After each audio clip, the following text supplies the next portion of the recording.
হাবিল এবং কাবিলের ঘটনা। আজকে আমি শোনাবো আপনাদেরকে কাবিল এবং হাবিলের ঘটনা। আসসালামু আলাইকুম রহমতুল্লাহি ওয়া বারাকাতুহু। আপনারা কেমন আছেন? আশা করি সবাই ভালো আছে। তো শুরু করা যাক ভিডিও। শুরু করছি আল্লাহর নামে, যিনি পরম করুণাময় ও অসীম দয়ালু। কোরআনে মাজিদে হযরত আদম আলাইহিস সালামের দুই সন্তানের ঘটনা আছে, কাবিল এবং হাবিলের। এখন আমি শোনাবো আপনাদেরকে হযরত আদম আলাইহিস সালাম ও হাওয়া আলাইহিস সালাম থেকে অনেক সন্তান হয়েছে। ওর মধ্যে দুইজন ছিল কাবিল এবং হাবিল। কাবিল বড় সন্তান ছিল, কিন্তু মা বাবার কথা শুনতো না। আর হাবিল ছোট সন্তান ছিল, কাবিলের ছোট ভাই। কিন্তু কাবিল মা বাবার অবাধ্য করত, আর হাবিল মা বাবার কথা শুনতো।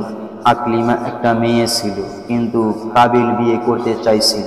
আর হযরত আদম আলাইহিস সালাম ও হাওয়া আলাইহিস সালাম আকলিমার শাদী ছোট বেটা হাবিলের সাথে দিতে চাইছিল। এই জন্য হাবিল শরীফ ও নেক ছিল, আর এই জন্য কাবিল মা বাপ ও ভাইয়ের দুশমনও ছিল। সে কাবিল বিয়ে করতে চেয়েছিল আকলিমাকে, আর হযরত আদম আলাইহিস সালাম ও হাওয়া আলাইহিস সালাম আকলিমার বিয়ে দিতে চেয়েছিল হাবিলের সঙ্গে। হাবিল অনেক নেক ছিল ও শরীফ ছিল। ওই সময় আল্লাহ তাআলা হুকুম দিলেন, তোমরা দুইজন কুরবানি করো, কুরবানি করে পাহাড়ের উপর রেখে আসো। যার কুরবানি কবুল হবে তার সাথে আকলিমার বিয়ে হবে।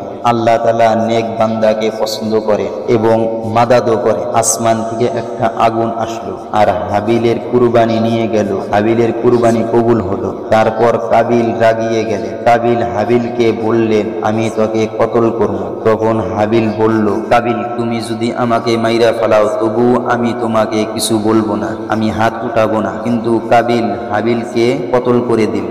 এই হলো দুনিয়ার সর্বপ্রথম কতল। কাবিল হাবিলকে মারল। হাবিলকে মারার পর কাবিলের চিন্তা আসলো যে আমি এই লাশটা এখন কোথায় রাখবো, কোথায় লুকিয়ে রাখবো। তো হাবিলের মৃত্যু দেহ কোথায় রাখবো? কাবিল দেখলো যে একটা কাউয়া পাও দিয়ে খামচিয়ে গর্ত খুঁজছে, আর একটা মরা কাউয়াকে ওই গর্ততে মাটি দিয়ে ঢাকছে। তখন কাবিল হাবিলকে ওই রকম ভাবেই দাফন করল।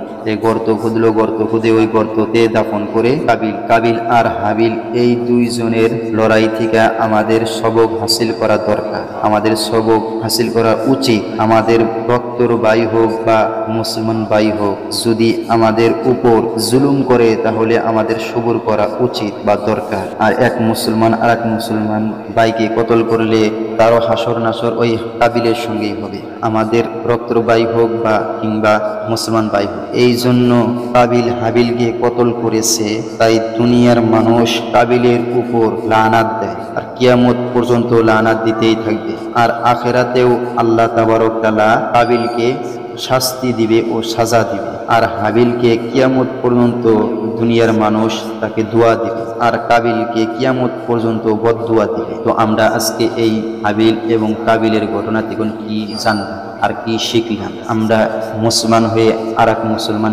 মুসলমানের উপরে জুলুম করি, বা মুসলমানকে এক মুসলমান কতল করে, কত ধরনের অত্যাচার করে। তাই আমরা এইগুলো থেকে বিরত থাকবো, আর সবাই আমরা মিলে জিলে থাকবো, চাহে রক্তর ভাই হোক বা কিংবা মুসলমান ভাই হোক। আমরা একের অপরকে মহব্বত করব, তাদেরকে সাহায্য করব। আজকে এই পর্যন্ত এই ভিডিও আমার।